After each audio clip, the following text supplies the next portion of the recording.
बिस्मिल्लाहिर्रहमानिर्रहीम। अस्सलाम वालेकुम। क्विक एंड हेल्दी फूड में आप सबको खुश आमदीद कहती हूँ। अल्लाह ताला से दुआ है कि आप सबको अपने हिफ्ज़ व अमान में रखे, अपनी रहमतों और नेमतों के साए तले रखे और आप सबकी परेशानियाँ और तकलीफ़ को दूर फरमाएँ। अपने वीडियो का आगाज़ करने से पहले आप सबसे एक रिक्वेस्ट है कि मेरे चैनल को सब्सक्राइब करें, क्योंकि ये मेरा न्यू चैनल है और आप सब मेरे न्यू व्यूवर्स हैं। आज की इस वीडियो में मैं आपसे चिकन हॉट विंग्स की रेसिपी शेयर करूंगी। तो रेसिपी के लिए जिन जिन इंग्रेडिएंट्स की ज़रूरत है वो आप नोट कर लें। सबसे पहले मैंने तकरीबन हाफ़ के जी चिकन विंग्स लिए हैं और इसके साथ 1 टीस्पून मैंने सॉल्ट लिया है, 1 टीस्पून मेरे पास ब्लैक पेपर है और 1 टीस्पून मेरे पास जिंजर है जिसको मैंने फाइनली रफ़ चॉप किया हुआ है, और ये मेरे पास 2 टेबलस्पून के करीब वाइट राइस फ्लोर है, यानी कि चावल का आटा। अब हम इसकी करते हैं मैरिनेशन। चलिए अब हम स्टार्ट करते हैं, चिकन को मैरिनेट करते हैं। इसके लिए मुझे एक अदद बाउल चाहिए। इसमें हम ऐड करेंगे ये चिकन विंग्स, ठीक है। इसमें जाएगा सॉल्ट, ब्लैक पेपर, जिंजर और ये है राइस फ्लोर। इसको अच्छे से हम मिक्स करेंगे।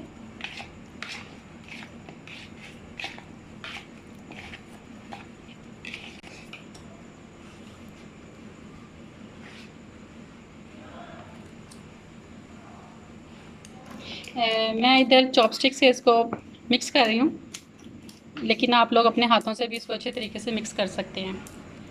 अब इसको रेस्ट देंगे तकरीबन 15 टू 20 मिनट्स के लिए। अब हमारे बिस्मिल्लाहिर्रहमानिर्रहीम, हमारे चिकन को तकरीबन 15 मिनट हो चुके हैं मैरिनेट किए हुए। अब हम इसको फ्राई करते हैं। यहाँ पे मैंने एक फ्राइंग पैन लिया है जिसमें मैं ऑयल डालूँगी।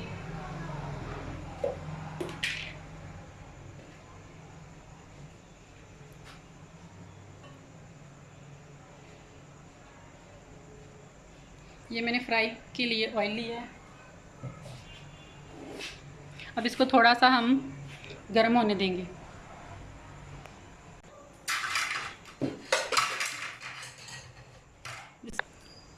बिस्मिल्लाहिर्रहमानिर्रहीम, हमारा ऑयल जो है वो गर्म हो चुका है। अब हम इसमें विंग्स ऐड करेंगे 1 बाय 1। ऑयल ज़्यादा गर्म नहीं होना चाहिए।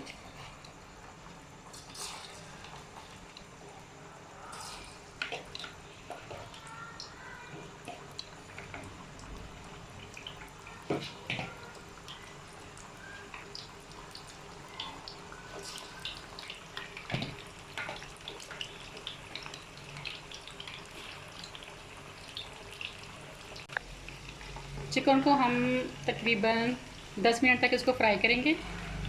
उसके बाद इसको 5 मिनट के लिए रेस्ट दे के दोबारा से फिर फ्राई करेंगे, ताकि अंदर से अच्छी तरह से ये फ्राई हो जाए।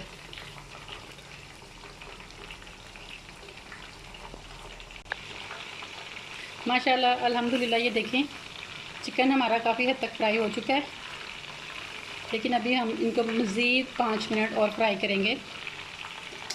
अल्हम्दुलिल्लाह 10 मिनट हो चुके हैं और चिकन देखें कितने अच्छे से ये गोल्डन हो चुका है।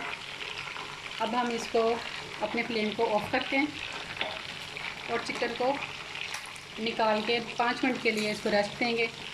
उसके बाद फिर फ्राई करेंगे।